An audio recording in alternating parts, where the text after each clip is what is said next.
Good morning. फातोडेचो पावस आणि माझं सकाळचं routine. So hi hello welcome back to my channel. हांव रंजना तुमचे अगदी मनापासून स्वागत करता माझ्या आयच्या या न्यू व्लॉगान. पुराय रात खिडक्यो बंद आसल्या कारणान सकाळी उठले आणि टवटवीत हवा घरान येवंक जायी, फ्रेश वारो घरान येवंक जावो म्हणून दोन्ही खिडक्यो ओपन केले हांवें. आयज सकाळी मातशी बेगीनूच जाग जाली म्हाका. सो बेगीन जाग आसल्या कारणान फ्रेशन अप जालें, न्हावलें हांव आनी म्हटलें आयज रांगोळी काडपाक घेवया. दार वणटो बीन बरो पुसून घेतलो आणि उजवात लायली आणि ही बरीशी सुंदरशी रांगोळी काडली. आयज अशें कितें खास कारण नासलें सकाळी उठून न्हावन बीन दाराचेर रांगोळी काडपाची, बट म्हटलें टायम आसात म्हणून तें करून घेवया. पुराय लोक न्हू पयलींच्या काळान सकाळी उठोन न्हावन धुवन पुसोन बीन सगळें शेण सारयताले, तुळशीक बीन बरो रेंव काडटालो, चुलीक रेंव काडप आनी तुळशी फुड्यान उदक शिंपडप, मागीर तुळशीक उदक घालप आनी रांगोळी बीन घालप. अशें म्हटल्यार प्रसन्न दिसतालें तें पळोवन बीन. हे दीस हांवें म्हाज्या भुरग्यापणान पयलीं पळयल्ले, बट आतां तशें मातयेचीं घरां उरोंक ना वा मातयेची तुळशी उरोंक ना, ना चुली आसा ना म्हणना, बट तुळशी बीन आतां सिमेंट आनी घरा पासून सिमेंटाची जाल्ली आसा. कशें कशें आमी फुडें सरता तशें तशें एज पर दी जनरेशन सगळें चेंज जायत आसता. ओके, सो हांव किचनान येयलें आनी आयज म्हाका चपात्यो करपाचे आसले. गंवाचें पीठ एक्चुली हांव गंव दळून हाडटा, बट कोइन्सिडेंटली गंव म्हाका हे फावटी मेळोंक ना. सो ताका लागून हांव आशिर्वाद आटा आसा मस्त मौसूद चपात्यो जाता येनी आनी इल्लेशें पीठ घेतलें, जितलें जाय तितलें, एक 5 चपात्यो जाल्यार पुरो आमकां. देन थोडेंशें पीठ घेवन बरें तें कालोवन बीन तेल लावन ताका दवरलेलें हांवें. इल्लेशें कालोवन तेल लावन दवरतकूच न्हू चपाते बरें मोव जाता. आनी सपोज आमी डायरेक्ट बीन रोकडेंच मळोन डायरेक्ट बीन लाटोवंक घेता जाल्यार मातशें सायडींतल्यान जे तेजे काट आसा ते मातशे फुटोंक लागता आनी तितलें अशें मोवूय जायना. बट म्हाजी संवय कितें आसा, हांवें पीठ मळलें, हांवें चपाते लाटोवन भाजोनूच म्हाका बरें म्हटल्यार बरें जाता तें म्हाजें. सपोज दुसरें कोण पीठ मळोवन दिता आनी हांव फुडलो प्रोसेस करता जाल्यार म्हाजे ते चपाते तशें जायना. सो हो एक नॉनस्टीक पॅन आसा म्हाज्या फुडें, जातून हांव जायते रेसिपीज करीत आसता. म्हटल्यार बॅटर बीन घेवन ताजेर दोसाचो बॅटर बीन घेवन ताजेर कितें आनियन कोथमीर बीन घालून ताजेर अशे बारीक बारीक पोळे काडटा. बट आयज हांवें वेस्टेज तांती घेतले, 2 तांतयां घेतली आनी बरें मिक्स करून ताजेर तांती घातले. लायक आमी हाफ फ्राय करता त्या भशेनूच. वयर बेश्टो मसालो स्प्रिंकल केलो आनी वयल्यान चीज स्प्रेड केली. चीज स्प्रेड इतले हो पार्ट करून जातकूच म्हाजें पीठ मातशें येयल्लें आनी मातशें परतून तें बरें मळून घेतलें आनी एक वाटेन हांवें चपाती लाटपाक घेतली.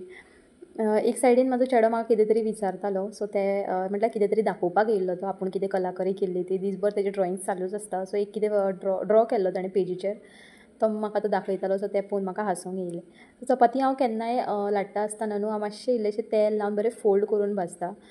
नॉर्मली सपोज हांव डायरेक्ट गोल चपाती भाजता जाल्यार तेजो शेप बरो येता, बट तितली व्हडलीशी बरी फुलोन येयना ती. आनी तीच चपाती सपोज सान मेरेन हांवें दवरली जाल्यार मातशी घट जाता ती. बट ये सपोज हांव फोल्ड करता, लायक समोसा टायप, ट्रायंगल टायप करता आमी न्हू, त्या भशेन करता जाल्यार बरी फुलताय ती आनी खावपाकूय बरी मौसूद लागता. आनी सान मेरेन सपोज बाय चान्स एकाद्री चपाती उरली जाल्यार ती पासून खावं येता सान मेरेन.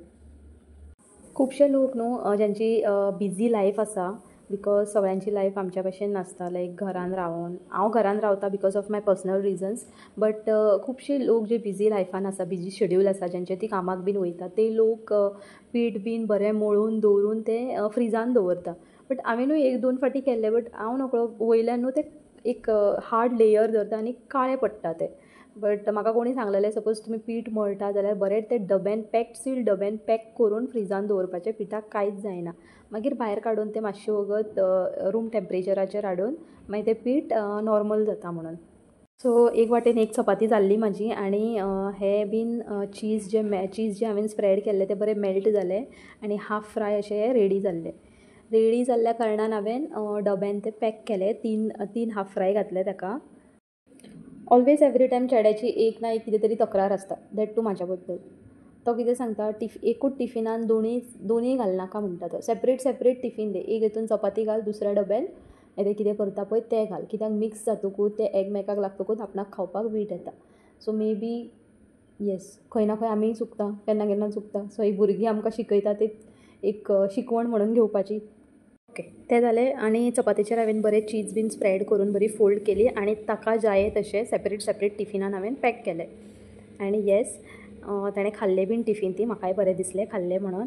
आनी एक वाटेन हांवें उदक गरम करपाक दवरलें, दगदगीत मातशें गरम करून ते बॉटलीन फिलअप करून दिता. जो तो केन्नाच पिना, रिटर्न हाडटा. हांव नकळो कित्याक. ऑलवेज रिमायंड करता हांव की बाबा उदक घरान हाडनाका, खूब आसा उदक, तूं पिवन यो. बट केन्नाय हांव चॅक करता न्हू तेन्ना उदक आसतात. लिटरली 2-3-4 फावटी सांगून हांव वाजेलें आनी टिचरीक हांवें ताज्या मॅसेज घातली की तो उदक रिटर्न हाडटा. कशें आसा, उदक पिवन म्हाजो असो पर्सनल व्यू आसा की उदक पिवन 80% जो आमचो हेल्थ वायज रोग आसा तो भायर सरता. आनी उदक सपोज पिना जाल्यार आमच्या हेल्थाक खुबशे प्रॉब्लम्स जाता जे आमकां कळोन येना ते कित्याक लागून. ताका लागून हांवें टिचरीक सांगलें. सो अशें म्हणटात न्हू, घी अगर सीधी उंगली से नहीं निकलती है तो उंगली टेढ़ी करनी पडती है, त्या भशेन ही गजाल जाल्ली आसा. सो सकाळीं ताजी बॅकपॅक बीन केली, उदकाली बॉटल घातली, टिफीन घातलें. कंपासान फर्स्ट ऑफ ऑल चॅक केलें पेन्सील रब्बर शार्पनर आसा, कित्याक चडशें अशें जाता तो स्कुलान वयता आनी मागीर घरान येवन सांगता की पेन्सिलूच ना म्हणून. सो असो गेलो आमचो आयचो दीस. फाल्यां परतून मेळया एका न्यू व्लॉगान.